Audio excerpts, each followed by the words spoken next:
everyone, Lou here. You know, like every girl, I had a horse girl phase. I had played Pony Friends on my DS, read Black Beauty twice in middle school, and of course, I love the American Girl character Felicity Merriman, the ultimate horse girl. So, cut to my surprise that there was a game about horse girls. And no, not the magical time in middle school to early high school, where we all just wanted to pet horses or something. I mean actual horse girls. So today, let's talk about Umamusume Pretty Derby. Umamusume, which I believe translates to Horse Maiden if I'm understanding correctly, is a game developed by Cygames. Originally, Cygames got their hit by making the first mobile game for the Idolmaster series called Cinderella Girls, which I believe is one of the first idol training games that set the stage for future games like Project Sekai, OnStars, and I believe Uta no Prince-sama, but I could be wrong. After that, they would continue to develop more games and made another hit in the form of Grand Blue Fantasy. Over the years, they had pitched the idea of an idol training game using horse girls that were based off of real-life famous racehorses from across Japan. Because I didn't know this until the researching phase, but horse derbies are actually really popular in Japan, more than the US from what I know about horse derbies here, so the idea to tap into that niche of horse racing fans with cutesy anime girls feels kinda weirdly genius. Horse girls are, definitely a niche in animal girl hybrids in anime too. I very rarely see other species outside of cats and dogs, So after a bit of development hell and constant pushbacks, the game released on February 24th, 2021 to quite the resounding success, and a global version released June 26, 2025, which is surprisingly a long time to release a global version, but I feel like it blew up way more after that. Many praised the game's silly concept for working so well and being a unique idol trading simulator, while others shamed it for being heavily repetitive and the pity system being non-existent from how bad it is. For anyone who wants to introduce this game to minors, by the way, like a family member or something, this game is pretty squeaky clean. Yes, there are some characters with big bazongas and slightly revealing outfits, but it's no crazier than what you see from your average pop star in a t-shirt in a store, so I'd say it's perfectly fine. My channel isn't for kids because I often talk about content that is not suitable for children, and I curse like a motherfucker, but I think it's helpful to mention in case someone wants to maybe get their younger sibling or something into weeb shit. You gotta start them young like me. However, let's see if this game belongs in the glue factory, shall we?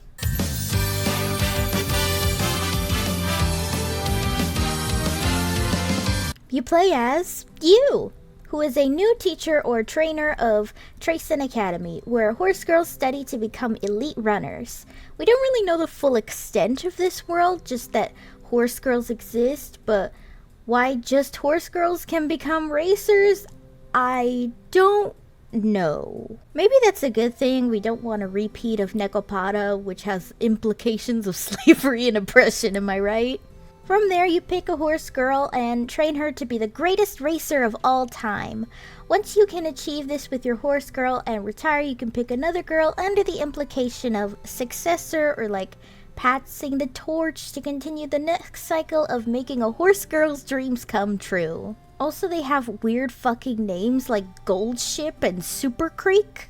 You can also just kind of hang out with them and learn about their friendship and how they idolize their senpais and all the other cutesy idol stuff, but with horse girls. There is also a main story, and it's pretty fluffy. It's not like, I don't think it's necessarily super deep. You're not gonna get anything super dark here, like Twisted Wonderland or anything like that. The writing is overall very fluffy and cute, and overall just about believing in yourself and the power of friendship. At least so far. I didn't notice anything super dark, like horse girls being taken out back and put out of their misery from an injury or something. So definitely don't expect that, but it's cute. There's a lot of horse girls too, but personally my favorite is Meichiro McQueen because I love her color palette, princess personality, and overall her outfits are just a slay. Though I will critique that there is a lot of repetitive dialogue by your third or fourth run, so you'll end up skipping by that point. Very rarely is there new dialogue in these runs, especially if you have a select few girls you like to train with to improve them, so keep that in mind. Overall, the story is very cute, and the characters are unique and enjoyable, though a lot of repetitive dialogue in the main race.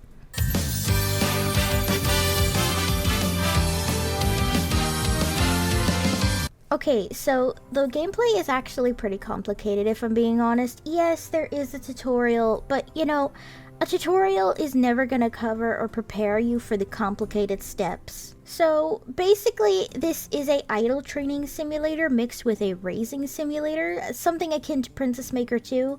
You'll be basically raising your girls' stats so they can be in tip-top shape to win first place during the race, while balancing their energy and mood, because if their mood drops, then they'll underperform during the race. What makes this complicated is understanding which girl needs what prioritized, because there's so many and it's a lot of trial and error at first.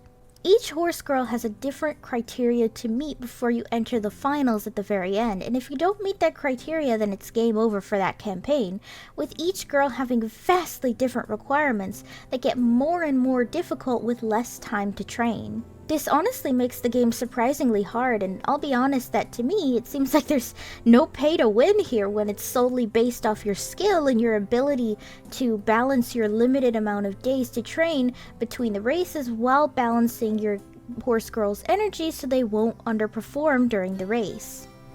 Gosh, this game is tough, and it's wild because I very rarely encounter a mobile game like this where I feel like I have to sit there like that meme of Shinji's dad, just trying to pull out some big brain moves, because remember guys, I'm kind of dumb and generally bad at strategizing. It's a lot of build up to progress because you have to build up several girls to use the legacy system. See, in real life, racehorses are bred to be the best they can be through breeding winning horses together after they retire, so the game does something similar, but they're not actually breeding each other, otherwise that would be a very different game, and definitely not on Steam or the Google Play Store. It uses like a senpai kind of thing, where the girls use the power of friendship and admiration for each other and give them a boost, so the idea is to train like several girls to give them strong stats, so then when you're doing the campaign with your current girls, she will get a massive stat boost, which makes the next playthrough much easier. Which means there is a bit of a grind and progression, and if you suck, it is going to be a crawl, dude. At the time of this video, I have only managed to finish that campaign with 3 girls. Mind you, I have been playing since early July. There is also support cards, and these, again, use the power of friendship, so the girls help each other out with specific stats. This is really helpful, but the drop rate is kind of meh, so at least to me anyway. So having a bunch of these cards to help max out one specific stat is a little hard, especially if you're free to play. Speaking of the gacha system though, I mean, it's alright, although the pity is definitely pretty hard. I got very, very lucky in my first 100 pulls of the game, and all for free by the way, but not everyone is gonna have my crazy gacha luck, so I can imagine that an average person would get very frustrated at this game. Even more so that certain characters are statistically harder to work with in reference to their real-life horses. Specifically Goldship, who has random events that brutalize your time management by either dropping her mood or energy, and is purposefully built to use her skills less, as the real-life horse is a stubborn asshole who caused a massive 13 billion yen loss, which is insane to me. Yes, I did end up learning about real-life Japanese racehorses in between all this, which was, you know, kind of neat, actually. I'm more of a show pony girl, you know, those horses who, like, jump over loops for prancing and stuff, but it was really interesting to see how much attention to detail went into the game in referencing real-life horses. Which, yes, does have to do with the gameplay because of how much the game references real-life horse racing. I am saying horse and horse girl so much in this video, oh my god. The visuals are also really good too. I love how vibrant the style is, and the game does a really good job of making each horse girl look unique and memorable. Because remember, horse girls were very rare before this game, so making a bunch of different horse girls all unique and still resemble a horse is not an easy job in the design department. I also like that some horse girls have my favorite horse patterns too, like the diamond pattern, the streak, and that cute little arrow thing, and even Gold Ship in that her headpiece looks like a bridle, which I thought would be impossible to translate in a PG way. The animations are also really good too. Remember that expressive 3D anime is a very new thing, so watching these horse girls have such vibrant expressions too is really cool. And the game even uses real-life camera angles for horse racing during the races, which I honestly appreciate because, you know, this easily could have been fan service. Not saying it's a bad thing, I play Love and Deep Space so I have no fucking room to talk, but you know, it would just be kinda weird when all these characters are implied to be high schoolers and younger. I mean, horses don't live that long in real life, guys, so all these girls are not making it past 30. Overall, the game is fun and addictive, and somewhat free-to-play friendly, but the gacha pity system is pretty bad, so be warned if you're someone who doesn't like to play in gacha games and is free-to-play. Overall, the gameplay is fun, addictive, and feels somewhat free-to-play friendly, but the gacha system is pretty bad, so be warned if you're someone who doesn't like to pay in gacha games and is entirely free-to-play.